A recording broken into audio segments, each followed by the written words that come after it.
Sir आप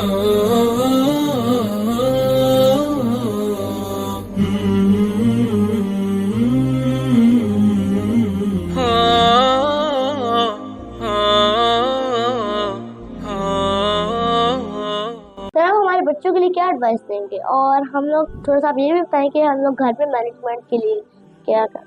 अच्छा हुज़ैफ़ा, आपने ये 2 क्वेश्चन इसके अंदर के आपके एज़ अ स्टूडेंट्स या एज़ चिल्ड्रन आपके लिए क्या एडवाइस है? तो 2 चीज़ें जो मैंने चाइना से सीखी हैं, खूबियाँ इसको कह लें आप, दे आर वेरी हम्बल। वो बड़े आजिज़ हैं और बहुत मेहनती हैं, और जिस नेशन में जिस भी किसी इंसान में ये 2 चीज़ें होंगी, आप उनको बीट नहीं कर सकते। सर हम लोग कुछ कल्चर के बारे में बात करते हैं। अच्छा हुज़ैफ़ा, कल्चर अगर आप देखेंगे नॉर्थ अमेरिका को, साउथ अमेरिका को, आई मीन कनाडा, यूएसए, सारे यूरोपियन, ऑस्ट्रेलिया, उनका एक कल्चर है। लेकिन अगर चाइना, जापान और कोरिया को देखें, they have unique culture, and particularly if I talk about China, China is the world. अस्सलाम वालेकुम, उम्मीद है आप सब खैरियत से होंगे। आप देख रहे हैं कंट्री इनसाइट्स की अगली एपिसोड और मैं हूं हुज़ैफ़ा बिन अदील। आज मैं आपको जिससे मिलवाने जा रहा हूं वो पीएचडी डॉक्टर है और इस वक्त वो यूसीपी में असिस्टेंट प्रोफेसर है। आइए मिलते हैं डॉक्टर शाहिद महमूद। अस्सलाम वालेकुम। वालेकुम अस्सलाम Huzaifa, thank you for inviting me today. Thank you. कैसे हैं आप? I am fine, thank you. आप हमें अपने बचपन के बारे में थोड़ा सा बताएंगे, और Yes. आपने पीएचडी फैसला आपने कैसे? Why not? जैसे you have asked 2 क्वेश्चन। पहला कि मेरा बचपन में क्या था। एक्चुअली बेसिकली मेरा फैसलाबाद से मैं बिलोंग करता हूँ। तो शुरू से जब मैं स्कूल जाता था, फर्स्ट क्लास में मैं क्या कहता था, रोज स्कूल जाता था और मस्जिद में छुप जाता था। तो इतने मेरे चाचू ने मुझे पकड़ लिया 2-3 माह के बाद। तो कि भाई देखेंगे तो मस्जिद में छुपा, किसी ने बता दिया, तो उन्होंने कहा भाई ये तो कभी नहीं पड़ेगा। वो दिन गया के बाद में मैंने 10 साल स्कूल लाइफ में हर साल मैंने टॉप किया। फिर इसी तरह से मैंने government municipal degree college Faisalabad से एफएससी की। Then I went to GC university Faisalabad, वहाँ से मैंने बीबीए किया। फिर कॉमसैट यूनिवर्सिटी इस्लामाबाद से मैंने एमबीए किया। Then in 2015 I went for PhD in China. तो 2020 में मैंने अपना पीएचडी कंप्लीट की। अब जो रीजन है सेकंड क्वेश्चन के क्यों मैंने पीएचडी की, एक्चुअली मुझे बचपन से ही टीचिंग का बड़ा शौक था। I don't know what is the reason behind it, लेकिन जब भी मैं कभी किसी टीचर को देखता था तो अनकॉन्शियसली मैं पैशनेट होता था कि भाई ये टीचर है, ये क्या है, ये किस तरह का प्रोफेशन है। तो ये चीज़ मुझे अट्रैक्ट करती थी, जिस वजह से मैं फिर पीएचडी के लिए चाइना चला गया। सर स्कूल का मजेदार कोई वाकया सुना? यस, जैसा कि मैंने आपको पहले भी बताया कि जब मैं स्कूल स्टार्ट हुआ जाते हुए, तो आई मीन ये पहली क्लास की बात इसको हम फर्स्ट कहते हैं। तो मैं घर से जाता था। एक्चुअली मेरे फादर जो थे ओजीडीसीएल इस्लामाबाद में जॉब करते थे, तो मेरी मदर फैसलाबाद में, मैं उनके पास था। तो मैं घर से स्कूल जाता था, जाके मस्जिद के अंदर छुप जाता था, स्कूल नहीं जाता था। क्यों? आई डोंट नो, मैं डरता था। मेरे कुछ टीचर एक दोस्त थे मैं कि मैंने इनसे नहीं पढ़ना जाके। तो किसी ने बता दिया इसी तरह से मेरे घर में आके, आपका वो जो बेटा है ना वहाँ पे छुप जाता है मस्जिद में जाके। तो फिर एक दिन 2-3 माह बाद मेरे चाचू ने पकड़ लिया मुझे। तो this is it like it was very interesting. और चाचू ने घर आके मेरी मदर को बोला कि भाई ये तो पढ़ने वाला नहीं, इसने पढ़ना कोई नहीं है। लेकिन अल्लाह का शुक्र है, मैं उसके बाद 10 साल में पढ़ा हूँ school, first to 10th of class. तो हर साल मैंने क्लास में टॉप किया वहाँ पे। अच्छा। अभी भी जबकि जिस स्कूल से मैंने मिडिल किया, फिर मैट्रिक की, वहाँ पे अभी मेरा टॉपर में नाम लिखा हुआ। हर साल के जो टॉपर है वहाँ पे उनका नेम मेंशन होता है। तो दोनों स्कूल में मेरा नाम मेंशन है मेरे वहाँ पे। मतलब आपसे ज्यादा आगे कोई भी नहीं भी आ पाया? नहीं, बस अल्लाह का बड़ा शुक्र है। मैं फिर जीसी यूनिवर्सिटी फैसलाबाद में मैंने बीबीए में टॉप किया। और उसके बाद फिर कॉमसैट यूनिवर्सिटी इस्लामाबाद में 2011 में मैंने सिल्वर मेडल लिया, टॉप किया लाहौर वाले कैंपस से। तो ये तो था। इसके बाद 2011 में मैंने मास्टर किया कॉमसैट यूनिवर्सिटी से। फिर उसके बाद 11 to 15 as an export officer मैंने टेक्सटाइल फर्म में जॉब की। उसके बाद अगेन चूंकि मेरा पैशन था टीचिंग का, वो चीज़ दोबारा से मेरे अंदर आ चुकी कि नहीं, मैंने टीचिंग करनी है। तो 2015 में मुझे चाइनीज गवर्नमेंट की तरफ से स्कॉलरशिप मिला पीएचडी के लिए। Then I went for PhD, और जून 2020 में मैं पीएचडी वाइंड अप करके पाकिस्तान वापस आया। सर आपने जिक्र किया पीएचडी, तो पीएचडी का क्या मतलब है? पीएचडी का बेसिकली जो एब्रीविएशन है doctor of philosophy. I mean कि जो रिसर्च है वो किसी भी डोमेन में हो सकती है, वो बेसिक साइंसेज में हो सकती है, इंजीनियरिंग में हो सकती है, सोशल साइंसेज में, किसी भी आर्ट्स में हो सकती है। जो टॉप डिग्री है जिसमें आप जाके रिसर्च कंडक्ट करते हैं, नया नॉलेज प्रोड्यूस करते हैं, that is called PhD, doctor of philosophy. Sir आपने चाइना में पीएचडी करने का कैसे सोचा? Yeah, Hudhaifa, it's a very interesting question. Why I choose China for PhD? Actually, ये जुलाई 15 की बात है। तो मैंने जनवरी 2015 में मैंने HEC ओवरसीज 90% स्कॉलरशिप के लिए अप्लाई किया था। तो जुलाई में मुझे ईमेल आई यूनिवर्सिटी कैम्ब्रिज की तरफ से कि आपको शॉर्टलिस्ट किया है master leading to PhD HEC की तरफ से।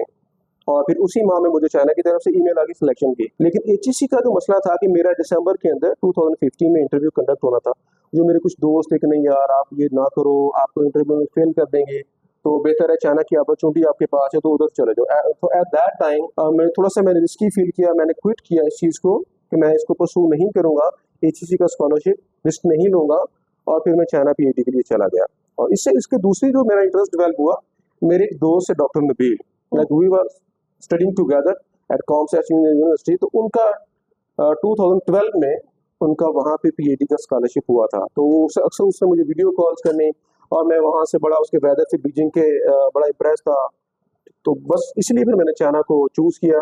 और आपको पता है वैसे भी चाइना जो है इस टाइम बड़ा ग्रोइंग एक डेवलपिंग कंट्री है, almost second super top power की 5 है। में, टॉप 5 यस, में। That's why I choose China for PhD and I am very happy with my decision. Sir China में बहुत सारी यूनिवर्सिटीज है, आपने यूएसटीबी को इंतखाब क्यों किया? अच्छा हुज़ैफा, ये भी एक बड़ा इंटरेस्टिंग क्वेश्चन है कि मैंने यूएसटीबी का इंतखाब या सिलेक्ट क्यों किया। तो इसमें कुछ लक का भी अमल दखल था ना। तो जब 2015 में मैं अप्लाई कर रहा था पीएचडी के स्कॉलरशिप के लिए, then I applied at 3 universities. एक शेंदाओ यूनिवर्सिटी थी, तो उधर में जो डॉक्यूमेंट्स मैंने सेंड किए तो वो मिसप्लेस हो गए, वो नहीं मिल पाए। फिर एक और यूनिवर्सिटी थी, मैंने उधर अप्लाई किया, डॉक्यूमेंट चले गए। और जो यूएसटीबी थी तब इसके मेरे पास एड्रेस नहीं था, तो मैंने डॉक्यूमेंट फिल किए और मैं डीएचएल के ऑफिस ले गया कि भाई मैंने सेंड करे। उन्होंने कहा सर इस पर एड्रेस तो है नहीं। मैं उठा के घर वापस ले आया। फिर 10 दिन के बाद मुझे ख्याल है कि नहीं चलो यार फिर चले जाते हैं। फिर मैं उनके ऑफिस चला गया, उन्होंने फिर बोला सर इसके ऊपर तो एड्रेस नहीं है, डॉक्यूमेंट पहुंचेगा कैसे? मैंने कहा चले यार सेंड कर दें आप, और मैंने डॉक्यूमेंट सेंड कर दिए। और फॉर्चुनेटली मेरा इस यूनिवर्सिटी के अंदर एडमिशन हो गया। And I am very happy कि इसका जो नेम था university of science and technology Beijing, ये मुझे बड़ा पसंद था। और वैसे भी अगर इंटरनेशनल रैंकिंग की बात करें, it is almost QS world ranking 436, तो इसकी रैंकिंग भी अच्छी है और काफ़ी बड़ी यूनिवर्सिटी है। और ये पब्लिक सेक्टर यूनिवर्सिटी है चाइना की, बीजिंग के अंदर, कैपिटल के अंदर। आप नाम की वजह से आपको नाम अच्छा नॉट ओनली लगा? Name, not only name, there are many other characteristics की इसकी रैंकिंग बड़ी अच्छी है। ये कैपिटल में है और काफ़ी बड़ी यूनिवर्सिटी है। अच्छा। और स्पेशली जो इसका बिजनेस स्कूल है, जहाँ से मैंने पीएचडी की है, school of economics and management, तो ये 3 AACSB इक्वल्स AMBA, ये हाईली रेटिंग एजेंसीज है किसी भी बिजनेस स्कूल्स की। तो ये तीनों से एक्रेडिटेड है हमारे वाला business school, school of economics and management. Sir आपका वहाँ पर रहना और तालीम हासिल करने का तजर्बा कैसा रहा? अच्छा हुज़ैफा, वहाँ पे if I talk about living, तो बड़ी अच्छी क्वालिटी ऑफ लाइफ है, हर तरह की फैसिलिटीज आपको देंगे। जो एक इशू है, थोड़ी सी प्रॉब्लम है, आपको स्टार्ट में फेस करना पड़ती है, with the passage of time आप उसके यूज टू हो जाते हैं, दैट इज फूड प्रॉब्लम। क्योंकि स्टार्ट में आपको पता नहीं चलता हलाल कौन सा है, हराम कौन सा है। Then with the passage of time आप सीख जाते हैं कि जिसके ऊपर स्टंप लगी है ग्रीन कलर की, वो मीट हो या कुछ और फूड हो, तो आपने ये वाला यूज करना जैसे है। चाइना की जो लैंग्वेज है वो भी आप जाते हो, आप सुनते हो, फिर आपको समझ आता है। That is a difficult one. तो हम स्टार्ट में क्या करते थे, हम लोग हल्का सा इशारों के साथ सिग्नल से, और फिर इसके अलावा हम लोगों ने एक सॉफ्टवेयर इंस्टॉल किया था बैदूस, जो ट्रांसलेट करता था इंग्लिश और चाइनीज को। तो इस तरह से हम स्टार्ट में हम अपना काम चलाते थे। But with the passage of time ये चीज़ें सारी यूज टू हम लोग हैं। और वैसे भी कैपिटल में मोस्टली लोग इंग्लिश समझते हैं। सर आपने मैनेजमेंट में पीएचडी की, तो हम लोग फिर अपनी सारी पढ़ाई और खेल सारे को कैसे मैनेज कर सकते? श्योर हो जाता है। एक्चुअली ये सारी चीज़ें मैं आपको खुद से नहीं बता रहा कि ऐसा करना चाहिए। बेसिकली ये सारी चीज़ें मैंने चाइना के अंदर प्रैक्टिकली होते हुए देखी हैं कि किस तरह से वो अपनी खेल को, अपनी आउटिंग को और अपनी स्टडी को, हर चीज़ को मैनेज करते हैं, राइट। लेट्स सपोज अगर जब आप एक काम टाइम पे नहीं करते, आप पढ़ने के टाइम पे नहीं पढ़ते, तो क्या करोगे आप खेलने वाले टाइम पे आपके ब्रेन के ऊपर वाली चीज़ रहेगी, आउटिंग, तो सारी चीज़ें आप मिक्स करते हो। तो इसका एक ही आसान हाल है कि जो जिस चीज़ का टाइम है आप साथ उसी चीज़ को आप पंक्चुअल है उसी टाइम पे करें। खेलने के टाइम पे खेलें, पढ़ने के टाइम पे आप पढ़ें, देन आप इसको इजीली मैनेज कर सकते हैं। जब चीज़ों को ब्लर करते हैं ना आप, ये काम इस टाइम पे नहीं करेंगे, ये वाले टास्क, तो फिर आप इस टास्क को आगे शिफ्ट करेंगे, तो ये वाले टास्क कब करेंगे। तो इस तरह से आपकी ज़िंदगी का जो पैटर्न है वो सारा डिस्टर्ब होता जैसे है। हम लोग सुबह के वक्त पढ़ाई करते हैं, फिर दोपहर के वक्त हम लोग खाना खाते हैं, फिर हम लोग उसके बाद फुटबॉल खेलने जाते हैं, और हम स्विमिंग के लिए चले जाते हैं। हम लोग सारा कुछ मैनेज ही करते हैं। ज़रा बताओ, जैसा कि चाइना के अंदर कॉन्सेप्ट है, तो मुसलमान तो नहीं है ना, दे आर लाइक नॉन कुछ कुछ मुस्लिम्स, मुसलमान हैं। चांदे, लेकिन वो सुबह उठते अर्ली मॉर्निंग। जब आप सुबह उठेंगे आप देखेंगे वो रनिंग कर रहे हैं, भागे जा रहे हैं अपने काम की तरफ। फिर वो क्या करेंगे, 11 बजे के करीब वो खाना खा लेते हैं। और उनका जो लंच है that is around 11 to 12 o'clock and that's it. उसके बाद वो मे भी उनको इस्लाम का तो नहीं पता, लेकिन वो लाजमी सोते हैं, जिसको हम कैलूला कहते हैं। हर हाल में दोपहर को 1 घंटा सोते हैं। फिर वो जो डिनर करेंगे वो मगरिब से पहले करेंगे। है यस। उसके बाद वो 2 घंटे 1 घंटा वॉक करेंगे, अगेन रात को 10-11 बजे वो सो जाएंगे। इस तरह से उनकी जिंदगी का pattern, they are very organise, very very organise. Let's suppose अगर आप किसी चाइनीज को बोलते हैं कि भाई आप 1 माह के बाद आपकी बड़े VIP 5 स्टार होटल में मैं आपको इनविटेशन देता हूँ, आपने खाने के लिए आना है, वो आपको कभी भी यस नहीं बोलेगा। वो कहेगा नहीं, जब टाइम आएगा तो मैं देखूंगा, अगर कोई मुझे काम ना हुआ देन आई शैल सी, लेकिन मैं एडवांस में आपसे कमिटमेंट नहीं करूंगा। They are very committed. क्या स्टूडेंट्स के लिए वहाँ पर जॉब अपॉर्चुनिटीज होती हैं?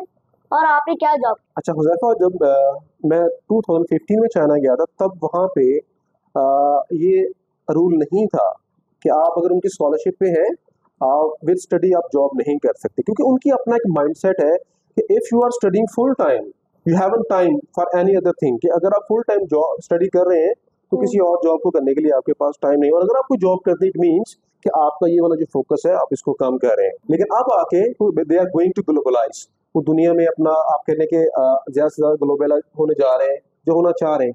अब उन्होंने रूल्स को चेंज कर दिया, कुछ आवर्स हैं, आई डोंट नो 3-4 कितने डेली की, कि आप उस पर काम कर सकते हो, या आप हाफ पार्ट टाइम काम कर सकते हो। लेकिन हमारे टाइम पे वहाँ पे ये रूल नहीं था। सर मैंने जितने भी पहले इंटरव्यूज लिए हैं, जितने भी मैंने उनसे क्वेश्चन पूछे, तो हर जगह पे जॉब अपॉर्चुनिटीज आते हैं, तो चाइना के रूल्स थोड़े डिफरेंट क्यों हैं? मैं भी स्टार्ट में थोड़ा सा हुआ था कि यार ये क्या सीन है, क्या हो रहा है, लेकिन then I came to realise कि वो कहते हैं कि जब आपकी टोटल एजुकेशन को फंड करते हैं, आपके रेजिडेंस को फंड करते हैं, प्लस हम जो आपको सफिशिएंट अमाउंट देते हैं जिसमें आप खा पी सकें, आप वापस जा सकें, then why you are going to like for some other jobs. तो उनकी एक अपना माइंडसेट है कि अगेन वो जो मैंने आपको पहले बताया, उनका जो माइंडसेट है कि अगर आप जॉब करते हैं it means you are not focusing much on your studies. जो स्टडी है अगर आपने अच्छे तरीके से करनी है, that's a full time job. तो अगर आप जॉब साथ करते हो कोई और, इसका मतलब कि आप इस स्टडी को कंप्रोमाइज कर रहे हो, तो जिसकी वजह से वो इस चीज को अलाउ नहीं करते थे उस टाइम पे। But I don't know what are the policies now, क्योंकि मैं 2020 में वापस आया था, ऑलमोस्ट इज 4 इयर्स। सर हम लोग कुछ कल्चर के बारे में बात करते हैं। अच्छा हुज़ैफा, कल्चर अगर आप देखेंगे नॉर्थ अमेरिका को, साउथ अमेरिका को, आई मीन कनाडा, USA, सारे यूरोपियन, ऑस्ट्रेलिया, उनका एक कल्चर है। लेकिन अगर चाइना, जापान और कोरिया को देखें, they have unique culture, and particularly if I talk about China, China is the world. अगर अकेले चाइना को देखें तो वो पूरे यूरोप से बड़ा है। तो उनका खाने पीने का, उनके इंफ्रास्ट्रक्चर का, बहुत सी उनकी ट्रेडिशंस है जो दुनिया से हट के हैं। स्पेशली उनके अगर फूड की बात करें, उनकी लैंग्वेज की बात करें, जिस तरह से मैंने अभी आपको बताया कि सुबह अर्ली मॉर्निंग उठते हैं 11 बजे, उनके वो फूड तो इतने अजीब से होते हैं Yes. जो हमें समझ ही नहीं आते। They have so cockroach many खा फूड्स, लेते हैं कभी कभी। They have the largest number of foods in the world. अगर अकेले चाइना की बात करें, इतनी वहाँ फूड की वहाँ पे क्वालिटीज है। तो वो उनका जो बिल्डिंग का इंफ्रास्ट्रक्चर है, उनकी जो लैंग्वेज है, उनके जो ईटिंग स्टाइल है, वो देखा आपने कभी वो खाते हैं, क्या? वो खाओ उससे स्टिक से खाते हैं ऐसे करके। हाँ, स्टिक से तो नूडल्स। कुछ भी खाएं वहाँ पे, आपको स्पून इस तरह का कॉन्सेप्ट नहीं है। वो जो कुछ भी खाएंगे, राइस खाएंगे, वो नूडल्स खाएंगे, वो उसी स्टिक से खाएंगे। स्टार्ट में हमें मसला बना, लेकिन with the passage of time हम इस चीज के यूज्ड टू हो गए थे। इसको पकड़ते कैसे हैं? ऐसे बस with the passage of time आप उसको यूज्ड हुए थे। Use 3 fingers. आप ये उंगली ऐसे अंदर डालते हैं ना दोनों स्टिक्स के, Yes, और फिर ऐसे ऐसे करके। यस। मुझे मुझे जाता है, हर वक्त खाता नहीं। हम जब आपको प्रैक्टिस हो जाए फिर आप नहीं, इवन वो हमसे जल्द, अगर आपके पास स्पून है, उनके पास वो स्टिक्स है, तो वो आपसे जल्दी खाना खा लेंगे। सर आप कोई चीन के तजर्बे के बारे में या फिर कोई मजे का वाकया सुना दें? Like I had many experience, good experiences there, लेकिन कुछ उसमें इंटरेस्टिंग थे और बड़े बड़े अच्छे थे। हमने बड़ा एंजॉय किया वहाँ पे लाइफ को। तो मैं आपको एक एक्सपीरियंस बताना चाह रहा हूँ कि मे बी इन बैक 2019 तो मुझे थोड़ा सा वॉमिटिंग का इशू बना, मैं थोड़ा बीमार हुआ।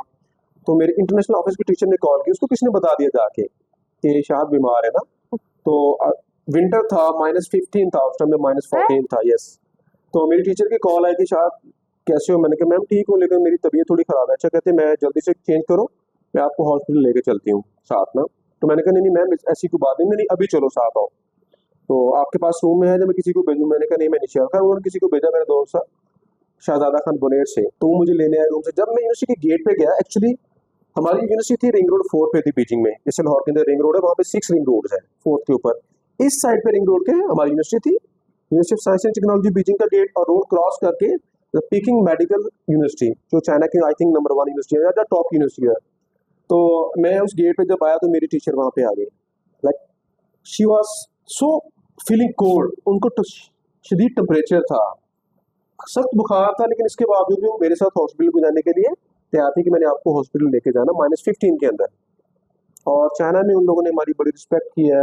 एंड आई कांट इमेजिन, जाने से पहले कि हम ये इमेजिन भी नहीं कर सकते कि कोई जो इस तरह का नेशंस है हमारा, हमारी इतनी रिस्पेक्ट करेंगे। जब भी आप किसी बहुत दफ़ा ऐसा हुआ कि मैं किसी शॉप पे गया हूँ, from where are you, from Pakistan, I mean Pakistan को पाकिस्तान कहते हैं अपनी लैंग्वेज में, तो उन्हें बड़े हमें थोड़ा सा डिस्काउंट भी दिया। सम टाइम जो फूड शॉप्स थी उन लोगों ने हमें खाने के लिए पैसे फ्री में दे दिए, जो पैसे छोड़ दिए हमें, तो वो बड़ी रिस्पेक्ट करते हैं पाकिस्तान की। तो एक दफ़ा मैंने इस तरह से चाइनीज से पूछा, मैंने कहा यार ये क्या बात है कि आप जब भी हम किसी शॉप पर, इवन आपके जो किड्स हैं ये भी जानते हैं कि भाई, तो कहते हैं असल में हमारी बुक्स में लिखा स्कूल की तरह पाकिस्तान एंड चुंगवा फांगयू, कि जो पाकिस्तानी और चाइनीज है आपस में दोस्त हैं। एक्चुअली मुझे प्रॉपर चाइनीज नहीं आती, मैं थोड़ा सा बताने की कोशिश कर रहा हूँ। इस तरह से करके उनकी बुक्स के अंदर ये बात मेंशन है कि जो पाकिस्तान है और चाइना ये आपस में दोस्त है। सम टाइम आप और अपनी इज्जत फील करते हैं जब कभी कभी आपको डिफरेंट चाइनीज कहते हैं कि सर प्लीज अपना मेरा बेटा या बेटी पकड़े, तो मैंने आपके साथ इसकी पिक्चर लेनी है, तो आप बड़ा इसको अच्छा फील करेंगे, चले भाई हमारी इतनी रिस्पेक्ट है यहाँ पे। मैंने ऐसी वीडियो देखी थी जिसमें सारे बच्चे कह रहे थे चाइनीज की love Pakistan, I love Pakistan. Yes yes, वो उनकी पाकिस्तान बुक्स के बोल ही नहीं अंदर पाते वो लोग, पाकिस्तान नहीं, पाकिस्तान। ये उनकी जो प्रोनाउंसिएशन है actually that is Pakistan. Pakistan को जो उनकी जुबान में प्रोनाउंसिएशन है पाकिस्तान। सर स्कॉलरशिप को अप्लाई करने का क्या तरीका है? अच्छा हुज़ैफा, ये काफ़ी ये भी बड़ा एक इम्पोर्टेंट क्वेश्चन है। अक्सर स्टूडेंट्स मेरे से पूछते हैं, मैं उनका अप्लाई भी करता भी रहा हूँ और अब भी मैं कर रहा हूँ। चाइना का जो प्रोसेस है, जैसे जर्मनी का डार्ट है, ठीक है, जैसे कोरिया का KGSP है, Korean government scholarship, I mean जैसे USA का फुल ब्राइट स्कॉलरशिप है, जैसे टू बी टक टर्की 12 टर्की के है, तो इसी तरह से जो आपका चाइना है that is CSC, China scholarship council, जिसको फंड करता है CGS, चाइनीज गवर्नमेंट स्कॉलरशिप भी इसको कहते हैं। CSC चाइना का एक ऐसा अदारा है तो जितने भी चाइनीज स्टूडेंट्स हैं बाहर पढ़ने के लिए जाते हैं उनका चेक एंड बैलेंस रखता है, और इसी तरह से जितने भी फॉरेनर है स्कॉलरशिप पे चाइना के अंदर पढ़ने के लिए जाते हैं और उनका चेक एंड बैलेंस रखता है। अब चाइना के अंदर there are more than 2700 universities and institutes, लेकिन इनमें से जो टॉप के 300 है या 290 के राउंड अबाउट, वो CSC के अंडर है। आई मीन कि आप इन यूनिवर्सिटीज के अंदर स्कॉलरशिप के लिए अप्लाई कर सकते हैं। तो इसके जो स्कॉलरशिप है साल में एक दफ़ा आते हैं। इसकी एप्लीकेशन स्टार्ट होती है मार्च में या फरवरी में, फरवरी टू मार्च एंड तक आप लोगों ने अप्लाई कर देना स्कॉलरशिप के लिए, ठीक है। और इसके बाद क्या होता है कि आपको ईमेल आती है, अगर आप सिलेक्ट हो जाए तो यूनिवर्सिटी आपको ईमेल करती है जुलाई में जाके, या पहले जून के एंड पे, कि आपकी सिलेक्शन हो चुकी है, आप हमें डॉक्यूमेंट सेंड करें, हम आपको अपना एड्रेस कंफर्म करें, आपको हम जो है आपके डॉक्यूमेंट सेंड कर दें। दैट से उसके बाद आपने वीज़ा लगवाना है, सारा कुछ करवाना है और आपने उधर चले जाना है। लेकिन इससे पहले आप बैक इन 2015 ये प्रोसेस था कि आप एट ए टाइम एक ही साल में 10 यूनिवर्सिटी के अंदर अप्लाई करें, 20 के अंदर करें या 50 के, जब आप 100 के अंदर भी कर सकते थे। फिर 2020 में उन्होंने क्या कर दिया कि एक साल में आप 3 यूनिवर्सिटी से ज़्यादा अप्लाई नहीं कर सकते। अब आगे क्या कर दिया कि एट ए टाइम आप एक के अंदर अप्लाई कर सकते हैं, ठीक है। आपने कोई एक यूनिवर्सिटी सेलेक्ट करनी है, वहां पे जाके ऑनलाइन फॉर्म फिल करना है, देन CSC मीन जो अदारा स्कॉलरशिप देता है, आपने उसका फॉर्म फिल करना है, दोनों का प्रिंट लिया, दोनों के डबल सेट बना के डॉक्यूमेंट्स अटैच करने और आपने सिंपली यूनिवर्सिटी को सेंड कर देना। यूनिवर्सिटी ने अगर आपको सिलेक्ट कर लिया तो यूनिवर्सिटी सेलेक्ट करने के बाद आपके जो डॉक्यूमेंट्स हैं CSC को भेजेगी। किसको? CSC को, चाइना स्कॉलरशिप काउंसिल को, कि देखें जी इस ये स्टूडेंट है, इसने पहले कोई ब्लंडर तो नहीं क्रिएट किया, स्कॉलरशिप लेके भागा तो नहीं है। अगर ऐसा कुछ भी ना हुआ तो CSC आपका जो वीज़ा फॉर्म है वो प्रिंट करके आपकी यूनिवर्सिटी को भेज देगी। अगेन आपकी जो यूनिवर्सिटीज आपसे कोऑर्डिनेट करेगी कि आपका वीज़ा आ गया है, आप एड्रेस कंफर्म करें ताकि आपके डॉक्यूमेंट्स भेज दिए जाए। आई मीन कि डायरेक्टली आपका जो तल्लक है, लिंक है, वो CSC के साथ नहीं है, आपका लिंक है डायरेक्टली यूनिवर्सिटी के साथ। नो डाउट जो फंड है वो आपको सारा CSC करती है, आपका जितना एक्सपेंस है रहने का, आपके खाने पीने का, आपकी एजुकेशन का, लेकिन डायरेक्टली आप उसके साथ लिंक नहीं है, आप लिंक है यूनिवर्सिटी के साथ। मुझे एक बात समझ, पाकिस्तान की जो चीजें वो चाइना में जाती होती है, फिर चाइना की चीजें पाकिस्तान में जाती होती है, मतलब भेजती, क्योंकि यहाँ पर हर जगह तो चाइना की प्रोडक्ट होती है, वहाँ पाकिस्तान की नहीं, एक्चुअली चाइना का मेरी टीचर ने एक दफ़ा मुझे बताया था कि चाइना को अगर मैं चाइनीज में बात करूं, इसका नाम है चुंगुआ। चुंगुआ को इंग्लिश में मतलब सेंटर ऑफ द वर्ल्ड। तो मैंने अपने टीचर से पूछा कि मैम ये तो सेंटर में नहीं है दुनिया के, राइट, कि चाइना तो सेंटर में है, तो फिर आप लोगों ने इसका जो नाम चुंगुआ रखा, what is the reason behind that? कहते नहीं, लोकेशन के लिहाज से, ज्योग्राफी के लिए हम बात नहीं कर रहे हैं, हम इसलिए इसको कहते हैं कि आने वाले टाइम, आई मीन फ्यूचर में सारी दुनिया चाइना के ऊपर डिपेंड करेगी, इसकी प्रोडक्ट्स के ऊपर, चाहे वो लो टेक हो, हाई टेक हो, जैसे एरोप्लेन है, वेपन है। तो आने वाले टाइम में फ्यूचर में सारी दुनिया चाइना के ऊपर डिपेंड करेगी। अभी भी आप देखें कि इस टाइम जो उसकी इकोनॉमी है, not only in the developing countries, poor countries, अगर आप डेवलप्ड नेशंस को भी देखें, यूएसए को, ऑस्ट्रेलिया को, तो कितनी इंपोर्ट है चाइना की जो उन कंट्रीज के अंदर, सॉरी एक्सपोर्ट है चाइना की प्रोडक्ट्स की। सर जो बच्चे चाइना में आगे पढ़ना चाहते हैं, आप उनको क्या एडवाइस देंगे? यस, मैं चाइना स्टडी इसलिए रिकमेंड करूंगा कि सर आप अगर यूके चले भी गए, आप यूएसए चले भी गए, आपको वो क्या पे करेंगे मैक्सिमम? अगर आप एफसीपीएस स्पेशलिस्ट है, अगर आप पीएचडी डॉक्टर हैं, तो यूके में आपकी जो पर एनम, आई मीन के पर ये जो सैलरी है वो may be 40 to 55,000, 40 to 55,000 pound per annum एक साल की। तो आपके एक माह के 4,000 पाउंड बनते हैं, उसमें से आपने टैक्स भी देना है, उसमें से आपने घर का रेंट भी देना। तो अगर आपकी फैमिली आपको साथ सपोर्ट नहीं करती, वाइफ काम नहीं करती, तो आपका सर्वाइवल इतना आसान नहीं है जितना मैंने पढ़ा इसके बारे में जॉब्स के ऊपर। लेकिन अगर आप चाइना जाते हैं और आप उनकी लैंग्वेज को सीख लेते हैं, तो फिर फ्यूचर में आपके पास बड़ी ब्राइट अपॉर्चुनिटीज है कि आप बिजनेस कर सकते हैं।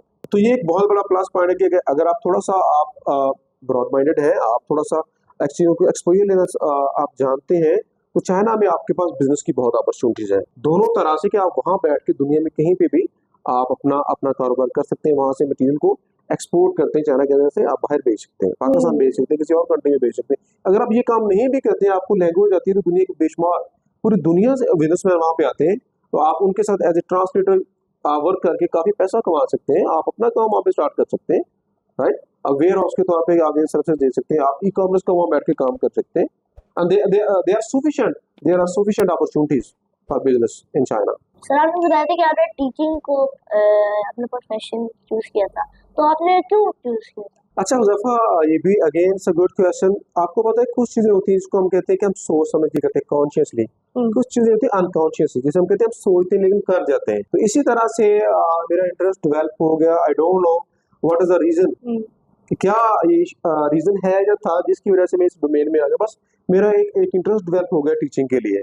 मैं क्या करता था बचपन में, मैंने घर में ला के इस तरह से बोर्ड मार्कर रखे होते, ऐसे लिखता था, दीवारों पे लिखता रहता था। आई डोंट नो, तो ये ना चाहते हुए भी मुझे एक शौक था ये टीचिंग का, मुझे तो जिसकी वजह से मैंने इस लाइन को चूज कर लिया। आई वॉज वेरी हैप्पी जब मैं जॉब करता था इंडस्ट्री में, ठीक है, लेकिन बस अगेन वो टीचिंग का मेरे अंदर पैशन था। फिर मैंने क्विट किया इंडस्ट्री की जॉब को 2015 में, और मैं पीएचडी के लिए चला गया। अच्छा सर, आप पीएचडी में तो मैनेजमेंट कर लेते थे, पर आप क्लास में शरारती बच्चे को कैसे मैनेज कर लेते थे? हाँ हुज़ैफा, मेरे एचओडी भी कहते हैं, डॉक्टर अब्दुल बेद, के आप किस तरह से करते हैं, मतलब I have a good grip, good command in the class. जब क्योंकि मैं एक ऑलराउंडर हूँ ना, कि I know how to tackle, कि भाई जो शरारती है तो इनके साथ कैसे मैनेज करना है। टीचर के पास कभी भी एक टेम्परामेंट नहीं होना चाहिए। तो आप टीचर होते हैं, टीचर आप एज एन ऑलराउंडर होते हैं, कि जिस तरह का स्टूडेंट होगा आपने उसको उस तरह से जाके आपने टैकल करना है। कुछ जो लोग हैं वो पोलाइटली चीज़ों को समझ सकते हैं, कुछ थोड़ा सा किसी और तरीके से समझे। तो आपने जो आपके स्टूडेंट्स हैं उनको इंडिविजुअली चेक करना है कि मैंने इनके साथ कैसे डील करना है, right, with in the limits of the ethical limits. आपने आउट ऑफ वे नहीं जाना, इखलाकियत के अंदर रहते हुए आपने उनको स्टूडेंट्स के हिसाब से चलाना है। आपके एग्जांपल दें। यस, मेरी क्लास में यू नो सम टाइम बच्चे बहुत ओवर हो जाते हैं आपकी क्लास में, तो आपने मिक्स रखना है। तो उनको जब डांटा है, जब कुछ को बोला आपने, फिर आपने तरीके से उनके साथ वेरी नेक्स्ट टाइम जो थोड़ा सा स्टे करने के बाद क्लास के अंदर ही आपने उस चीज़ को उनको पैम्पर करना है, ठीक है, उस चीज़ को कूल डाउन करना है। लेकिन ये नहीं कि आप उनको लीनियंसी देनी है, बहुत ज़्यादा लीनियंसी देंगे। लेट्स सपोज अगर आपकी क्लास में 2-4 स्टूडेंट्स ऐसे हैं जिनका डेविएट बिहेवियर है, वो तंग करते हैं क्लास के अंदर, डिस्टर्प्टिव बिहेवियर है, तो इसका मतलब ये नहीं कि जो दूसरे 30-40 स्टूडेंट्स बैठे हैं उनको डिस्टर्ब करें। तो उनको स्क्योर करने के लिए क्लास मैनेजमेंट बड़ी इंपॉर्टेंट है। अगर आप ये नहीं करते, you are not supposed to be a good teacher. Who is a good teacher? जिसके अंदर क्लास मैनेजमेंट की स्किल्स हैं। And I basically I belong from Faisalabad, ठीक है, तो बिलोंग टू फैसलाबाद। तो being a Faisalabadi, I know how to handle the class. थोड़ा कभी जुगत से आप करते हैं, कभी प्यार से करते हैं, कभी आप थोड़ा सा गुस्से से उसको करते हैं। तो ये सब some sort of all rounder behaviour कि आपने किस तरह स्टूडेंट्स के साथ डील करना है। सर हम लोग अपने आखिरी सवाल की तरफ चलते हैं। सर आप हमारे बच्चों के लिए क्या एडवाइस देंगे, और हम लोग थोड़ा सा आप ये भी बताएं कि हम लोग घर में मैनेजमेंट के लिए क्या क्या अच्छा हुज़ैफा, आपने ये 2 क्वेश्चन इसके अंदर के आपके एज ए स्टूडेंट्स या चिल्ड्रन आपके लिए क्या एडवाइस है? तो 2 चीज़ें जो मैंने चाइना से सीखी हैं, खूबियाँ इसको कह लें आप, दे आर वेरी हम्बल। वो बड़े आजिज़ हैं और बहुत मेहनती हैं, और जिस नेशन में जिस भी किसी इंसान में ये 2 चीज़ें होंगी, आप उनको बीट नहीं कर सकते। आपके पास जो कुछ भी हो, जितने भी रिसोर्सेज हो, जितना भी नॉलेज हो, जितनी भी आपके पास वेल्थ हो, हेल्थ हो, आपको आजिज़ रहना चाहिए, प्लस वर्क हार्ड। प्लस इससे भी बढ़ के जो इम्पोर्टेंट क्वेश्चन है, आपका वर्क हार्ड इतना मैटर नहीं करता जितना मैटर करता है कि आपकी डायरेक्शन क्या है, राइट? मसलन देखिए, आपने इस दीवार को आपने तोड़ना, कहे जी मैंने इसको ऐसे ऐसे हाथ से तोड़ना है, आप 2 दिन भी लगे रहेंगे तो आप मेहनत तो बड़ी कर रहे हैं, लेकिन आप इसको गिरा नहीं सकते। लेकिन इसके बजाय अगर आप कोई थोड़ा पर वगैरह लेंगे तो आप उसको जल्दी गिरा दीवार हमें गिरा सकती है। यस, इट मीन्स कि आपकी एफर्ट से कहीं ज़्यादा इंपॉर्टेंट है आपकी डायरेक्शन। अगर आपकी डायरेक्शन ठीक है तो आप निकल रहे हैं, अदरवाइज आप जितनी भी मेहनत कर रहे हैं वो इतनी काम की नहीं है अनटिल अनलेस उसकी डायरेक्शन ठीक नहीं है। और एट होम मेरी वही एक सजेशन है आपके लिए भी कि एज ए मेल हम लोग, specially I am talking about the Pakistani context, being a male हम समझते हैं कि हमने घर का काम कर दिया, अब बाहर से पैसे कमा के ले आए, दैट्स फाइन। इसका मतलब ये हो कि आप आधे इंसान हैं, आपको कुकिंग नहीं आती, आपको कपड़े प्रेस करने नहीं आते, आपको घर का खाना बनाना नहीं आता। जब तक आपको ये सारी चीजें नहीं आती, आप समझ लें कि आप एक आपके अंदर हाफ कैरेक्टरिस्टिक्स है। You are dependent on your wife, your sister, your mother. ठीक है, वो घर पे नहीं है तो आप देखें खाना कहाँ से खाना है, कपड़े कौन प्रेस करेगा।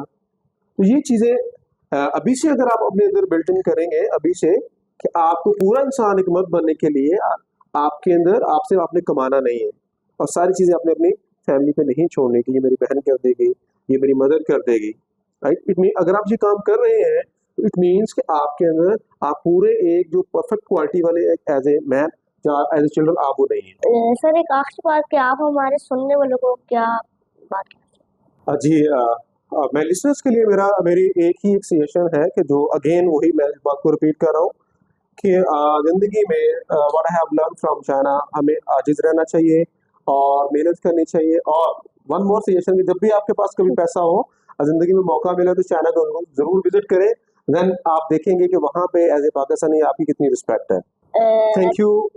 Thank you Huzaifa, again thanks again for inviting me. Sir आपको भी बहुत थैंक यू, आपने हमें टाइम दिया। You welcome, you welcome. उम्मीद है हमारे लिसनर ने भी डॉक्टर शाहिद से बहुत कुछ सीखा होगा। अल्लाह हाफिज।